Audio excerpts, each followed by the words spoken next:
Banerjee as well, Senior VP, Head of Currency and Commodity Research at Kotak Securities. Anindya, hi, morning. Tell me, what does the move on copper and the tariffs levied as high as 50% really mean for copper prices here in India? And will supply of copper into other markets, including US, surge now? Yeah, very good morning. Something interesting was happening in the copper market, that LME and SHFE, the Shanghai market, was actually bleeding copper out of their warehouses, and all the copper was accumulating in COMEX. So traders were actually anticipating such a move. So they have already front run this.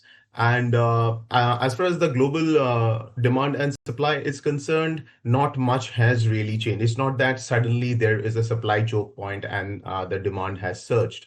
But this is primarily a tariff play, which is going to create what it has done is actually the American copper prices are going to be at a substantial premium to what the copper prices are internationally. As far as the Indian market is concerned, if I take MCX as a reference point, of course, it won't be as pricey as where the COMEX is trading, but it will definitely tick higher because a lot of the copper is going to get sucked into the US market because the market is anticipating that this tariff will be levied after a month.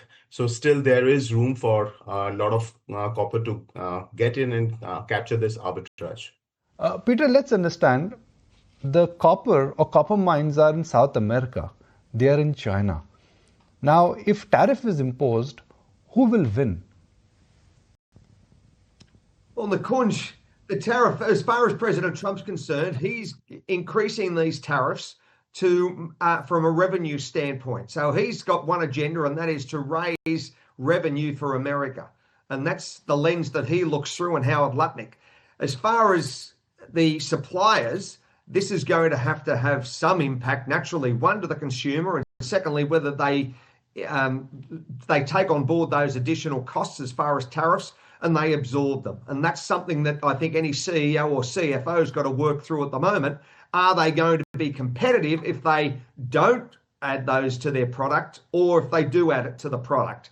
And that comes down to, I think, a pricing mechanism. So it comes down to your as far as the performance of the corporation, and they're all internal metrics that need to be considered from a business perspective. So, that's something that needs to be very much worked through, I think, again, over the next quarter or two, how that's going to be absorbed and how it's going to be, I think, appreciated from the marketplace.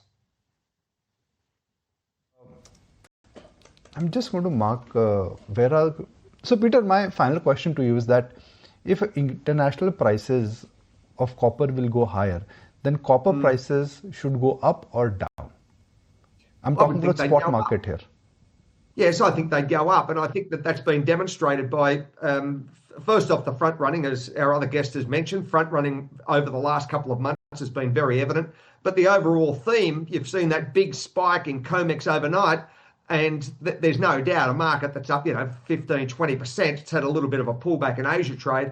But the overall theme is going to be, I think, higher prices. And that's going to be, I want to see how the LME trades over the next probably two sessions, currently at about 97, 9,800 a metric ton, whether it's going to crack, 10.5 or 11,000. So we've just got to work through this and see the impact it's going to be, I think, appreciated from the LME and naturally on the COMEX futures. Anindya, Trump had in Feb also this year ordered a probe into US copper imports, which led to an increase in the sale of copper into the US in recent months. How do you infer this, and how much of this news you think is already in the price? It was widely anticipated, as I was saying, because if somebody tracked the tariff, the inventory movement, the inventory movement was extremely unusual. Means you had two major exchanges, LME and Shanghai, who was bleeding copper. It meant that as if that the demand for copper had gone up. That's not the case.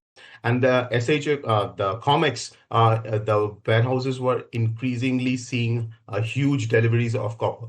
So the market was anticipating this, especially after the aluminium tariffs and the steel tariffs.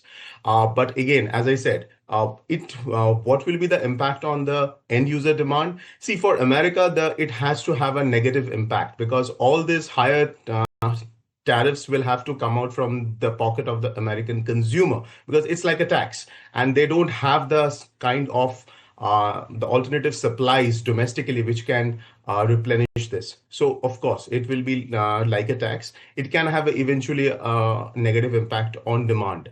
So yeah, it was anticipated.